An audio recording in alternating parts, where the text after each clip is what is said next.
Assalamu alaikum, dear students. I welcome you all here with the chapter complex numbers. आज हमारा इसका second lecture है. तो first lecture में आपने देखा we have discussed how complex numbers came into existence, what is the definition, and we have done the powers of iota. लेकिन उसमें I think due to some technical snag थोड़ा एक छोटा सा पोर्शन मिस हो गया था, वो कैप्चर नहीं हो पाया. वो जो थोड़ा सा मिस आपने देखा होगा वो क्या था कि इमेजिनरी नंबर जो जिस पर मैंने थोड़ा डिस्कस किया वो उसमें सही नहीं पूरा नहीं आया था.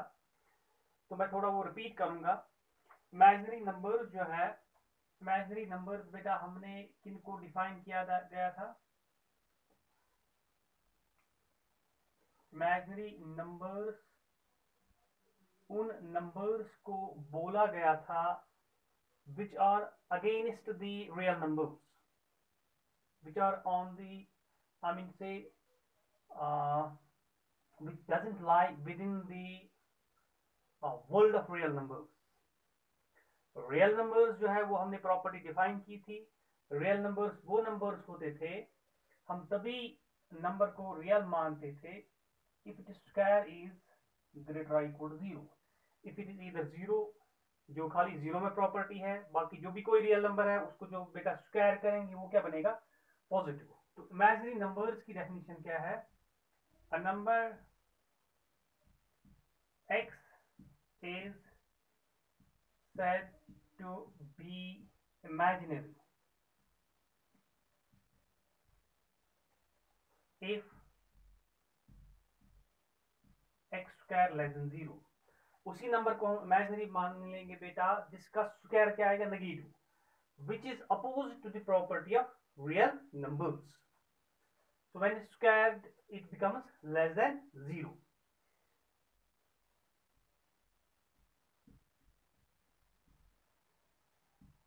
René Descartes coined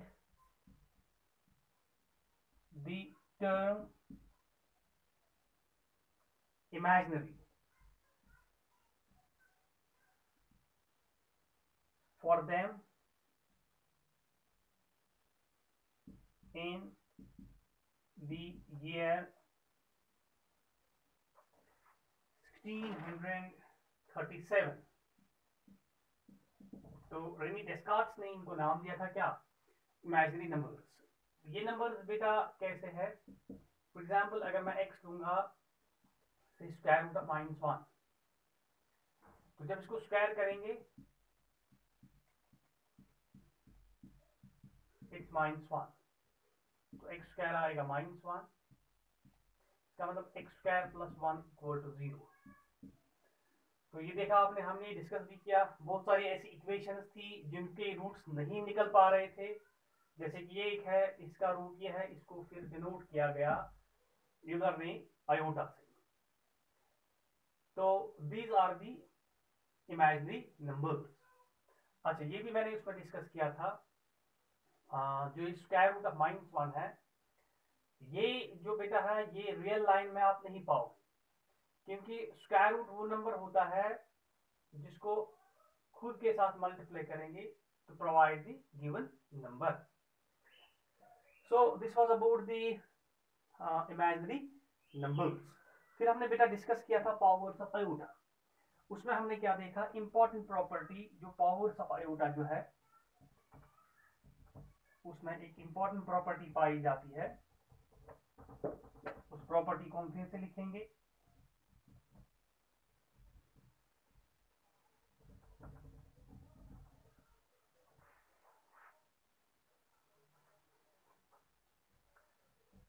हमने लिखा था पावर्स ऑफ आयोटा. तो उसमें हमने लिखा था iota raised power n plus iota raised power n plus 1 plus iota raised power n plus 2 plus iota raised power n plus 3 is equal to 0, where n belongs to an integer. Means if we take any 4 consecutive powers of iota and sum up, they will be equal to 0, तो वो 0 के बराबर होंगे। तो इसमें हमने example भी देखी थी। फॉर एग्जांपल अगर मैं लूंगा अभी कहीं से भी स्टार्ट करेंगे, iota raise power -2 plus iota raise power -1, iota raise power 0 plus iota raise power 1। Iota raised to power -2, you have seen it is 1 by iota square, then it is 1 by iota, it's 1 here, it's iota।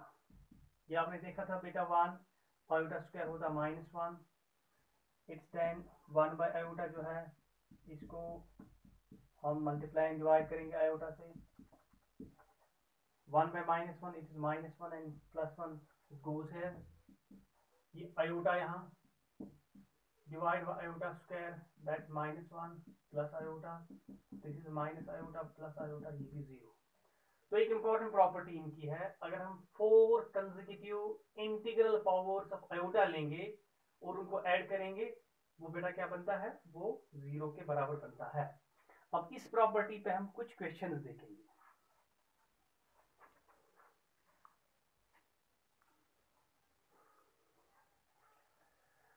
तो बेटा क्या question है, express the following in x plus iota y form.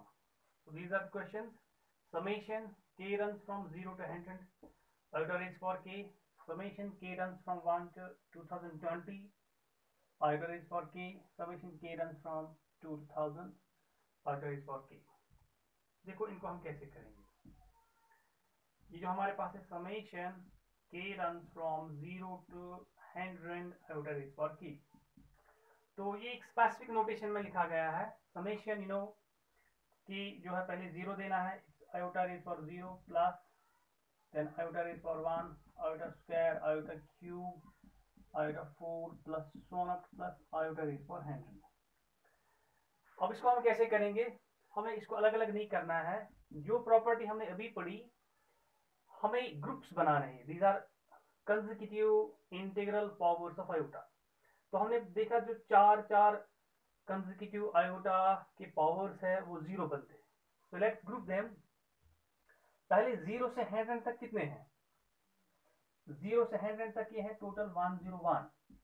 तो कितने groups बनेंगे, 4 से divide करना है, 4 to 8 21 4 5 20 तो 1, इसमें 25 ग्रुप्स बनेंगे और लास्ट वाला बचेगा सी। हम क्या लिखेंगे, iota 0 plus iota 1 plus iota square iota cube. तो ये पहला ग्रुप है, plus iota 4 iota 5 iota 6 iota 7 दूसरा group, plus so on plus. इसमें लास्ट वाला बचेगा, वो कौन बचेगा, वो 100 बचेगा। मैं वो इधर लिखता हूँ iota raise power 100। Last but one group जो बेटा है उसमें क्या आएगा, iota raise power 99 iota raise power 98 iota raise power 97 और उसमें रहेगा plus iota raise power 96। So this is the last but one group. See ये जो आपने ग्रुप यहाँ बनाया, ये क्या बनेगा, ये 0 बनेगा, ये भी 0 बनेगा, क्योंकि because property plus so on, ये भी 0 बनेगा। इसमें क्या बचा, iota raise power 100। Iota raise power 100 को बेटा कैसे करेंगे, आपने देखा जो हायर पावर्स ऑफ आयोटा है उनको ब्रेक हम करते हैं मल्टीपल्स ऑफ 4, क्योंकि आयोटा रेज पावर 4 क्या होता है 1। तो 4 से 100 को डिवाइड करना, it's 4 into 25, it's 1 raise power 25, तो इट्स 1।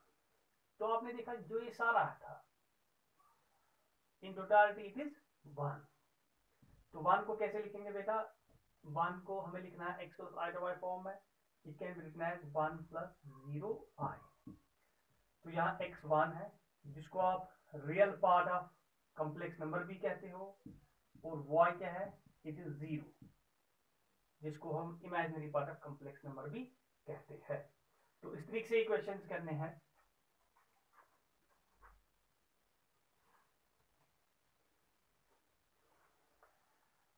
नाउ बेटा इस सेकेंड पार्ट हम करेंगे इसी तरीके से, summation k run from 1 to 2020 जो करंट ईयर इस वक्त है, हम देखेंगे what will be the effect of iota as far as the current year is concerned.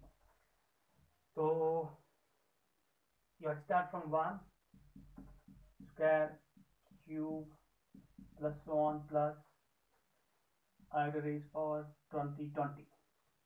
तो ये टोटल कितने हैं? ये टोटल है 1 से आपने स्टार्ट किया 2020, तो 2020 को हम 4 से डिवाइड करेंगे, 4 5 20, then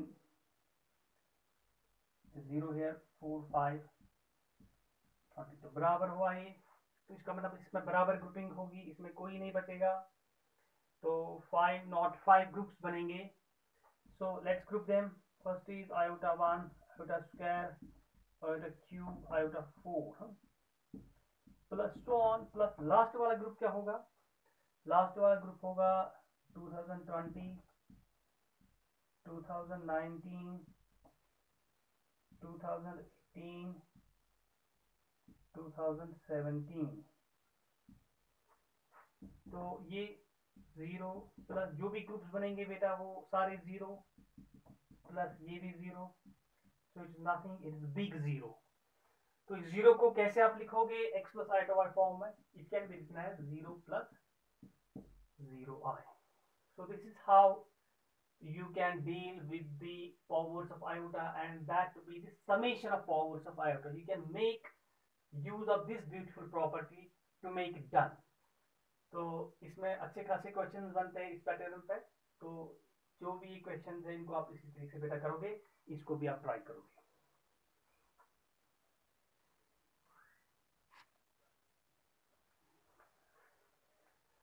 Let's now discuss real and imaginary parts of complex number. Let z equal to x plus iy be a complex number. Then x जो है बेटा is called, इसको हम कहते हैं real part of complex number। कैसे denote करते हैं? Denoted by as a real part of z, and y is called imaginary part of z, denoted by कैसे बेटा? इस तरीके से। So this is how we define the real and imaginary parts of complex number. तो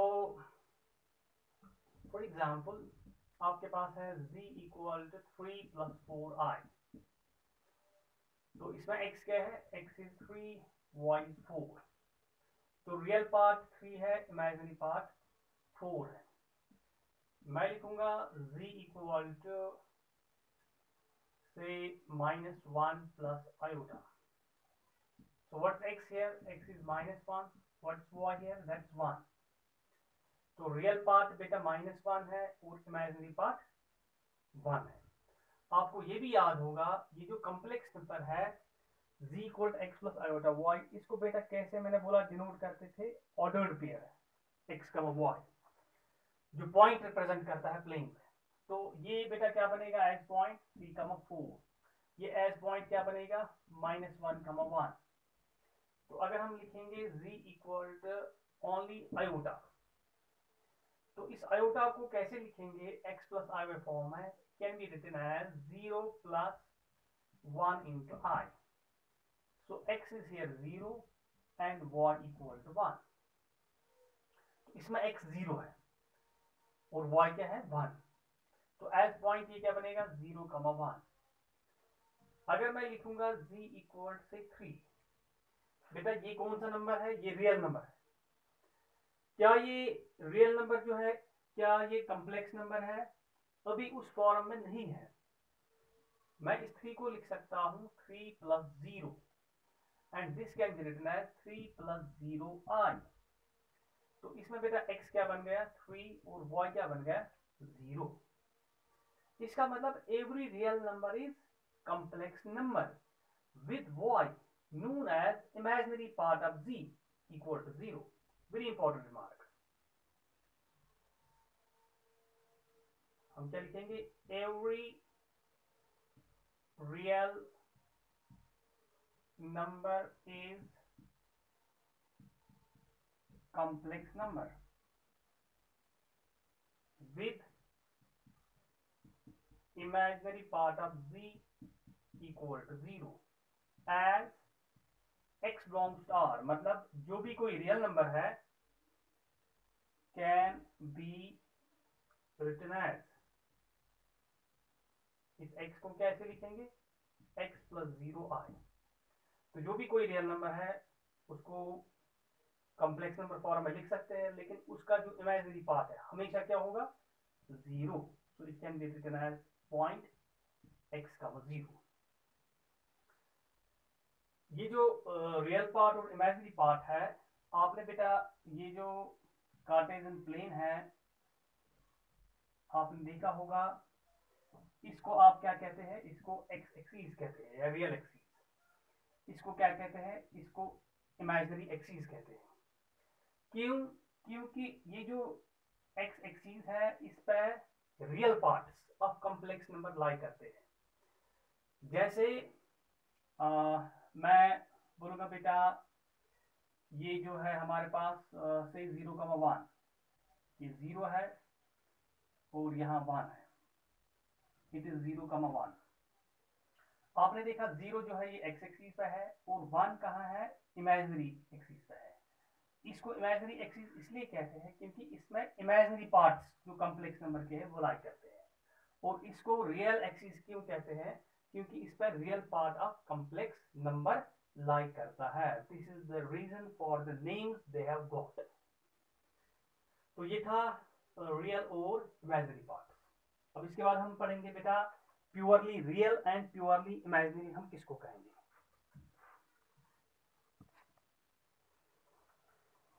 purely real and purely imaginary numbers. A complex number z equal to x plus iy is called purely real. If and only if purely real तभी माना जाएगा जब y इसका क्या होगा? 0. जब y 0 होगा तो ये z क्या बनेगा? ये खाली x बनेगा. x plus i 0 that only x. तो प्योरली रियल नंबर्स हम बेटा किनको कहते हैं? जो सिंपल रियल नंबर्स होते हैं. जैसे हमने अभी देखा उस रियल नंबर को हमने कन्वर्ट किया कॉम्प्लेक्स नंबर में by writing 0 with it. So for example, आपके पास है z equal to 4. It's purely real. Why? Because you can write it as 4 plus 0i. इसका इमेजिनरी पार्ट क्या है? इसका इमेजिनरी पार्ट 0 है. तो प्योरली रियल नंबर्स हो गए. जो रियल नंबर्स होंगे तो उनको हम कॉम्प्लेक्स नंबर फॉर्म में ऐसे लिखते हैं. प्योरली इमेजिनरी क्या हो गया? प्योरली इमेजिनरी हो गया बेटा a complex number is called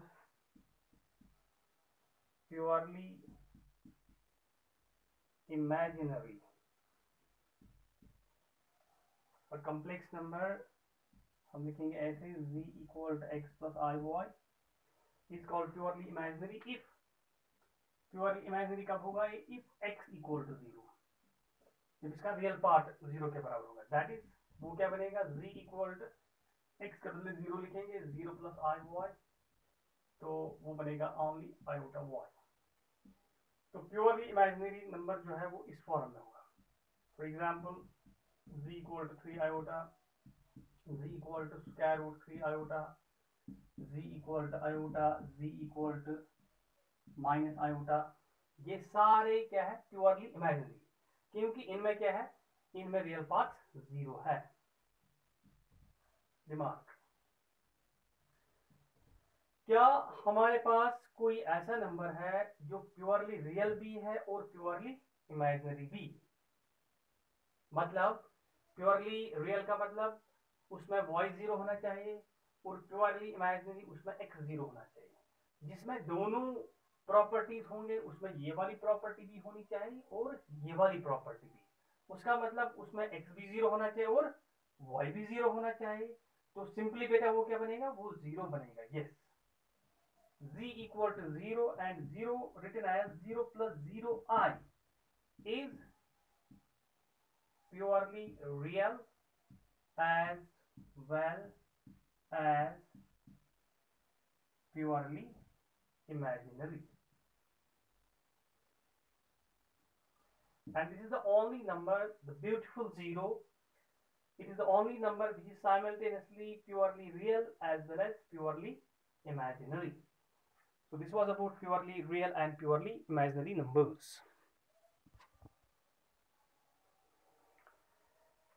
Now we have equality of complex numbers. Equality of complex numbers means दो complex number equal कब होंगे? Let z1 equal to x1 plus iota y1 and z2 equal to x2 plus iota y2 be two complex numbers, then they are said to be equal. कब होंगे बेटा equal? If and only if x1 equal to x2 and y1 equal to y2. मतलब x1 क्या है? Real part of z1 should be equal to real part of z2 and imaginary part of z1 should be equal to imaginary part of z2. So this is the definition for two complex numbers to be equal.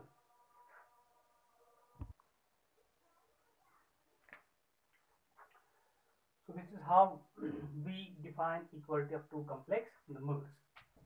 For example, अगर हम लिखेंगे z equal 3 plus 4i z1 और z2 लिखेंगे 3 minus 4i, क्या ये दोनों बराबर है? रियल पार्ट ऑफ z1 क्या है बेटा? 3. इमेजिनरी पार्ट ऑफ z1 क्या है? That's 4. What is the real part of z2? That is 3. And what is imaginary part of z2? That's -4. तो आप देख रहे हो ये और ये बराबर नहीं है, इसका मतलब z1 is not equal to z2. Geometrically भी अगर हम बेटा देखेंगे, ये जो 3 plus 4 आयोटा है इसको कैसे रिप्रेजेंट करेंगे? 3, 4 और इसको 3, -4.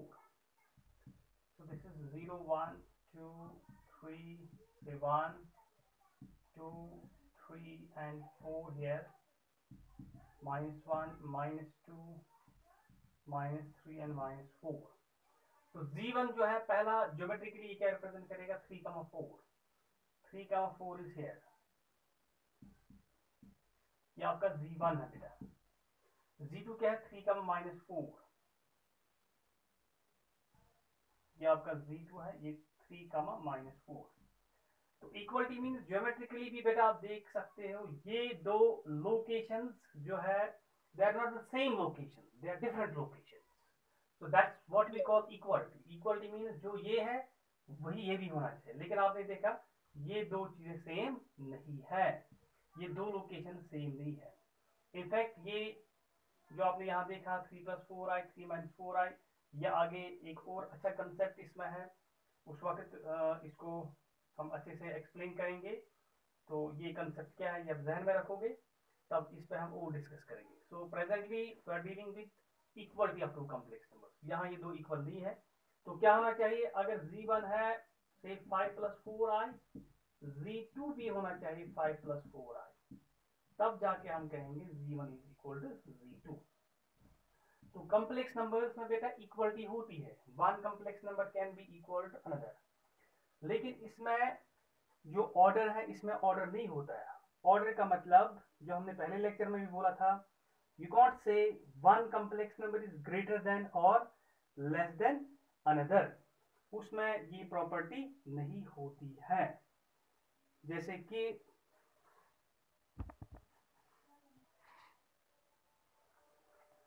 तो हमारे पास इंपॉर्टेंट रिमार्क है, complex numbers do not possess the order property. उसका मतलब क्या है?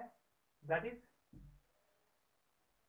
ये जो कॉम्प्लेक्स नंबर है हम लिखेंगे से z1 equal to x1 plus iota y1 और z2 लिखेंगे x2 प्लस आयोटा y2। तो इसमें z1 ग्रेटर देन z2 और z1 less than z2 is not defined।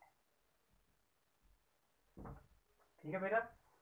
So you can't say z1 is greater than z2 या z1 is less than z2। why? आपने देखा ये जो complex number है it represents the point, location. तो इसका जो है कॉम्प्लेक्स नंबर ये कोई रियल नंबर की तरह नहीं है, न्यूमेरिकल वैल्यू है, यू से 3 is greater than 2 और 5 is less than 10, it's not like that।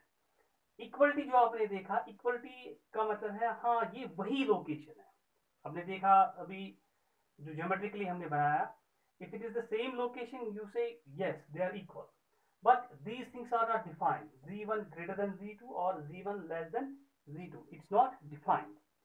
इसमें मैं आपको एक इंपॉर्टेंट ऑब्जेक्टिव दिखाता हूं।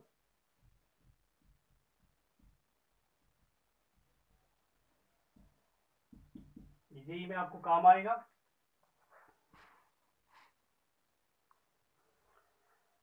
तो हमारे पास बेटा क्वेश्चन ऐसे है, the statement a plus iota b less than c plus iota d is true for, ये स्टेटमेंट ट्रू कब होगा? Options are a square plus b square equal to 0, b square plus c square equal to 0, a square plus c square equal to 0 and b square plus d square equal to 0। ये जो यहाँ पे less than है, ये पता है आपको बेटा, ये प्रॉपर्टी कहाँ पे होल्ड होती है? रियल नंबर्स में। और आपने अभी पढ़ी प्योरली रियल और प्योरली इमेजिनरी नंबर्स। ये कॉम्प्लेक्स नंबर जो है ये प्योरली रियल कब बनेगा? जब इसका ये b 0 होगा। और ये कॉम्प्लेक्स नंबर प्योरली रियल कब बनेगा? जब इसका ये d 0 होगा। इसका मतलब ये स्टेटमेंट तभी वैलिड होगा जब हमारे पास b भी 0 होगा और d भी 0 होगा, तब ये खाली a बनेगा दैट्स रियल नंबर और ये बनेगा c। तो इनमें वो प्रॉपर्टी होल्ड कर सकती है। Now let's check the options. b भी 0 होना चाहिए, d भी 0 होना चाहिए। तो हमारे पास कौन सी कनेक्टिंग रिलेशन है जिसमें b और d है? Here is the relation b square plus d square equal to 0। अब आप बोलोगे b square plus d square equal to 0 से कैसे हमें निकलेगा b equal to 0 d equal to 0? C, b square plus d square तभी 0 के बराबर बनेगा। मैंने भी बोला ये जो है ये रियल नंबर का स्क्वायर ये पॉजिटिव होगा, ये भी पॉजिटिव होगा। सम ऑफ टू पॉजिटिव नंबर्स कभी 0 के बराबर नहीं होगा अनलेस एंड अनटिल इसमें ये जो नंबर है b भी 0 के बराबर होगा और d भी 0 के बराबर होगा। सो this is the right option ना। ये एक बार एंट्रेंस एग्जाम में ऐसा ऑब्जेक्टिव आया है। So here this is in front of you.